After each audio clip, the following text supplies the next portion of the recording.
Hello all, welcome to crypto traders. So आज हम बात करने वाले हैं वेजेस के बारे में। बहुत लोगों ने टेलीग्राम पे अपना इंटरेस्ट दिखाया, तो इसलिए मैं वीडियो बना रहा हूँ। So will be learning about wages, what, when and how. So let's get started.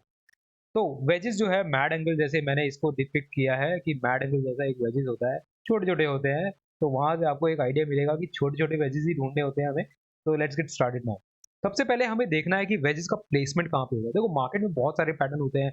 Market हमेशा कभी ट्रेंडिंग में होता है, कभी साइडवेज होता है। इट्स ऑल, कभी नॉन लिनियरिटी, कभी मार्केट का खत्म ही नहीं होता है, वो हमेशा चलता ही रहता है। तो मार्केट एक ट्रेंडिंग होता है जहाँ पे हायर हाई बनते रहते हैं, it's on going on the upper side.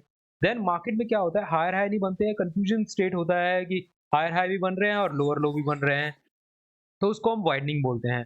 तो वेजेस इन दोनों के बीच में आता है कि जैसे ट्रेंडिंग मार्केट में क्या होता है, ट्रेडिंग रेंज बहुत ज्यादा होता है, वाइडनिंग में ट्रेडिंग रेंज थोड़ा सा मीडियम रहता है, और वेजेस में ट्रेंडिंग रेंज जो होता है वो और नैरो हो जाता है। तो वेजेस थोड़ा बीच में इसको प्लेसमेंट करते हैं, ना कि ज्यादा बड़ा, ना कि बहुत ही मीडियम वाला। सबसे छोटा वाला जो पैटर्न हमारा होगा वो वेजेस में आएगा, ठीक है। तो लेट्स गेट स्टार्टेड नाउ। अब वेजेस को कैसे प्लेस करना है, देखो कोई भी पैटर्न होता है, हमें यही चीज देखना होता है कि मार्केट उसको ऊपर लेके जाएगा या नीचे लेके जाएगा। इसके अलावा हमें और भी कोई भी की चीज की कुछ जरूरत नहीं है। कोई भी पैटर्न हो जाए, कोई भी इंडिकेटर होता है, ये अगर बता दिया तो हमारे लिए बस काफी है। तो इसलिए वेजेस से हमें क्या पता चलेगा, how do you recognise, what can be the recognition of the wedges. So it can be recognise by the size. तो साइज से हमें मैटर कंसर्न रहना चाहिए कि वेजेस जो हमारा है उसका साइज क्या है। देखो आगे कि मान लिया कि 10 टू 15% ऑफ द मेजर ट्रेंड का मतलब क्या हुआ, मान लिया कि हायर हाई बन रहा है या तो लोअर लो बन रहा है।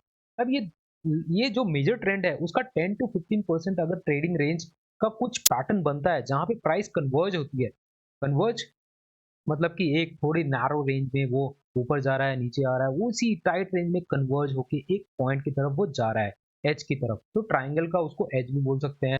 तो इसलिए वहां से हमें एक चीज आती है कि अगर 10 से 15% का वहां पे वेजेस का अगर साइज है, तो वो एक कंटिन्यूएशन पैटर्न बनाएगा। वहां से मान लिया कि हायर हाई मार्केट जा रहा है, बाद में वेजेस बनाया, तो there is a higher probability कि वो वहां से कंटिन्यूएशन पैटर्न बनाए।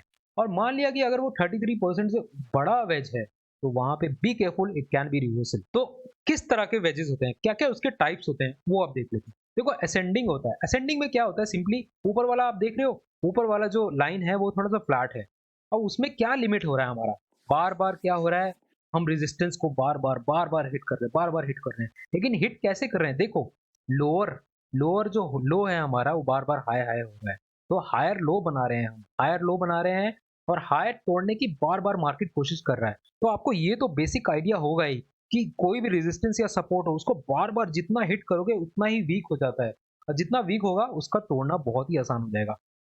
ऐसे ही डिसेंडिंग वेज होता है। डिसेंडिंग में क्या होता है कि मार्केट बार बार लोअर हाई बना रहा है, लोअर हाई बनाते बनाते बनाते उसने सपोर्ट को इतनी बार इंटरैक्ट किया कि उसको वीक करने के बाद वो नीचे की तरफ उसको डाउनवर्ड ट्रिकल करेगा। अब ये दोनों के बीच में आपको एक आइडेंटिफिकेशन तो हो गया कि असेंडिंग में जो बायर जो है वो मार्केट को नीचे लाने ही नहीं दे रहे हैं, मार्केट को हमेशा एक टाइट रेंज में कन्वर्ज कर रहे हैं और उसको ऊपर ले जाने की कोशिश कर रहे हैं। और डिसेंडिंग में यही उल्टा हो रहा है कि जो सेलर जो हैं मार्केट को ऊपर जाने ही नहीं दे रहे हैं, हायर हाई बनने ही नहीं दे रहे हैं, हमेशा लोअर हाई बना रहे हैं और उसको मार्केट को नीचे ले जाने की कोशिश कर रहे हैं। अब ये दोनों का अगर कंबाइन कर दें, अब इन दोनों में असेंडिंग और डिसेंडिंग में एक तीसरी पॉसिबिलिटी आती है, जहां पे दोनों side of the market, the buyers, the bulls and the bears, both are trying to वो दोनों ट्राई कर रहे हैं कि मार्केट कहीं जाए ही ना। दोनों अपना वो ना ना तो हायर हाई बनाने की कोशिश करने दे रहे हैं, ना तो वो देख रहे हैं कि लोअर लो बन जाए। तो वो दोनों एक एक एंगल बना रहे हैं, जो ऊपर से भी एंगल का साइज सेम है, नीचे से भी एंगल का साइज सेम है, जो कि एक बहुत ही सिमेट्रिकल ट्रायंगल हमारे को देता है, जिससे हमें यही पता चलता है कि मार्केट साइडवेज होने वाला है, अभी ट्रेंड एकदम जल्दी से नहीं आने वाला है। तो इसलिए ये पॉसिबिलिटी है कि जहां पे आप, अगर ट्रेंडिंग मार्केट यहाँ पे नहीं पॉसिबिलिटी जहाँ पे दिखेगी, तो अगर आपको वेजेस मिलता है जहाँ पे सिमेट्रिकल वेज मिलता है, तो वहाँ पे हायर प्रोबेबिलिटी है कि मार्केट साइडवेज ही होने वाला है। मे बी वो वाइडनिंग हो जाए, whatever is the reason, but वहाँ पे थोड़ा डिफिकल्ट होगा ट्रेंड को आइडेंटिफाई करना। ना ये सब तो सीख लिया, अब ये सीखने से कोई फायदा तो होगा नहीं जब तक मैं आपको ट्रेड नहीं प्लान बताऊंगा नहीं कि कैसे भाई ट्रेड लेना है। तो ट्रेड प्लान क्या होना चाहिए कोई भी वजह से, तो let's look at it now. So trade plan में हमारे पास सबसे पहले जो है टिप ऑफ द वेज, और टिप ऑफ द वेज के लिए क्या इंपॉर्टेंट है, देखो टिप तक गेम जानी ही नहीं चाहिए। अगर टिप तक गेम जा रही है इसका मतलब क्या हो रहा है? इसका मतलब यही हो रहा है कि मार्केट में बहुत ही ज़्यादा वो थक गया है, मार्केट उसको इतना टाइम भी नहीं दे रहा है, जल्दी से वो एक डिसीजन नहीं ले पा रहा है, ठीक है? तो मान लिया कि ये सिमेट्रिकल ट्रायंगल है, ये ऊपर जा रहा है, नीचे आ रहा है, ऊपर जा रहा है, नीचे आ रहा है। अब टिप तक अगर गेम जा रही है तो वो साइडवेज हो जाएगा, ठीक है? मार्केट साइडवेज होगा, व्हाटएवर वो बहुत सारी वोलेटिलिटी क्रिएट कर सकता है। लेकिन मान लिया कि एक हमारा डिसेंडिंग ट्रायंगल यहाँ पे बन रहा है और बार-बार वो लोअर हाई बना रहा है, लोअर हाई और यहीं पे ब्रेक करता है प्रीमेच्योरली, मतलब टिप तक जाता ही नहीं है गेम। तो यहाँ पे अगर हम देखें, यहाँ से अगर ब्रेक करता है तो that means it is a much higher chance कि ये वेज जो है हमारा ब्रेकडाउन में सक्सेस हमें देगा। अगर टिप तक गेम जाती है तो वो समझ लो वो थोड़ा एग्जॉशन हो जाता है, बहुत ज्यादा टग ऑफ वॉर चल गया है बेयर्स और बुल्स में और वहां पे दोनों ही एग्जॉस्टेड हो जाते हैं and neither of them would be interested to take any lead. तो अर्ली विनर देखो, वेज के टिप तक गेम को जाना ही मत दो, पहले ही उसको आइडेंटिफाई करो, पहले ही उसको आइडेंटिफाई करो, राइट? अगर आपको एंट्री लेना है, मान लिया हम यहाँ पे ये हमें ट्रेडिंग रेंज मिल गया, आप एंट्री यहाँ पे एसएल ऑर्डर लगाओ, यहाँ पे एसएल ऑर्डर लगाओ, फिर जैसे ही मार्केट आगे मूव कर गया फिर अपने एसएल ऑर्डर को यहाँ पे ले आओ, फिर ऐसे ही एसएल ऑर्डर को यहाँ से भी शिफ्ट करो। अभी यहाँ पे दोनों तरफ अगर आप एसएल ऑर्डर लगाते हो, मान लिया कि एक बहुत बड़ा स्पाइक आता है नीचे की तरफ, तो आपका ये ट्रिगर हो जाएगा ऑर्डर और आप यहाँ पे प्रॉफिटेबल हो जाएंगे। सिमिलरली अगर यहाँ पे एज बाउंड्री से थोड़ा सा ऊपर से आप यहाँ पे ऑर्डर लगा सकते हैं और जैसे ही यहाँ पे ब्रेकआउट होगा या ब्रेकडाउन होगा आपका ट्रिगर हो जाएगा ऑर्डर और मॉडिफाई करते रहें, कीप मॉडिफाइंग द ऑर्डर, क्योंकि ये डायनेमिक है पैटर्न, ये एक स्टैटिक नहीं है, ये डायनेमिक है, बार बार डायनेमिक चेंज होता रहेगा, तो इसलिए आपको वहां पे एक ध्यान देना पड़ेगा। और ऑब्जर्व द वॉल्यूम। अब देखो यहाँ पे ब्रेकआउट हो रहा है, बहुत ही इंपॉर्टेंट बात बता रहा हूँ, बहुत ही ध्यान से सुनना। देखो मान लिया कि एक पैटर्न बना है, यहाँ पे दोबारा से बना लेते हैं, मान लिया कि एक पैटर्न बना है हमारा यहाँ पे, ठीक है?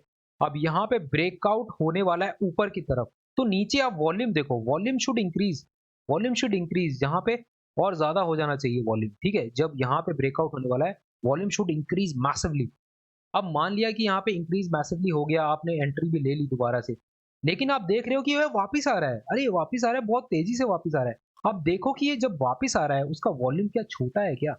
अगर वॉल्यूम उसका कंपैरेटिवली यहाँ से यहाँ कम है, ठीक है, तो ये वाला अगर वॉल्यूम कम है आपका, तो ये दोबारा से स्विंग यहाँ पे जरूर लेना चाहिए। अब मान लिया कि इसका ऑपोजिट हो रहा है, जब ये नीचे आ रहा है, ये बहुत ही ज्यादा वॉल्यूम, बहुत ज्यादा वॉल्यूम आ रहा है, तो ऐसी सिचुएशन में it's most likely that this is a trap situation. Exit as early as possible from it, don't try to wait, don't try to be over smart, just try to exit as early as possible. तो ये हमारे wages के सारे points हो गए जो बहुत ही briefly मैंने आपको बता दिया है। और आपको ट्रेंड जो है वेरीफाई हमेशा करना पड़ेगा, ट्रेंड, बिकॉज मैंने क्या बताया, एक मार्केट हाई हाई बना रहा है और उसमें एक छोटा सा वेज बनेगा, वहां पे छोटा सा वेज बनेगा, हमें वो आइडेंटिफाई करना है, वो ब्रेकआउट होता है या ब्रेकडाउन होता है, वहां पे हमें उसको आइडेंटिफिकेशन करना है। तो इसके लिए हमें क्या करना पड़ेगा, मान लिया कि आप 5 मिनट्स का चार्ट देख रहे हैं, तो 15 मिनट्स के चार्ट पे आप जो ट्रेंड है उसको आइडेंटिफाई करो, आप डेली देख रहे हो तो वीकली पे आइडेंटिफाई करो। तो इससे आपको आइडेंटिफिकेशन ऑफ द ट्रेंड, सबसे पहले ट्रेंड जानना चाहिए कि कहाँ पे है, और 10 से 15% का एरिया होना चाहिए वेज का, जहां पे हम उसको आइडेंटिफाई कर सके उसके साइज से, और फिर वो कंटिन्यूशन होगा, रिवर्सल होगा, 33% से ऊपर होता है तो वहां पे हम उसको डिसाइड कर सकते हैं। So I hope you like the video. Do comment, subscribe, and let me know what other content would you like to have into this channel. Have a great day. Bye bye. Take care.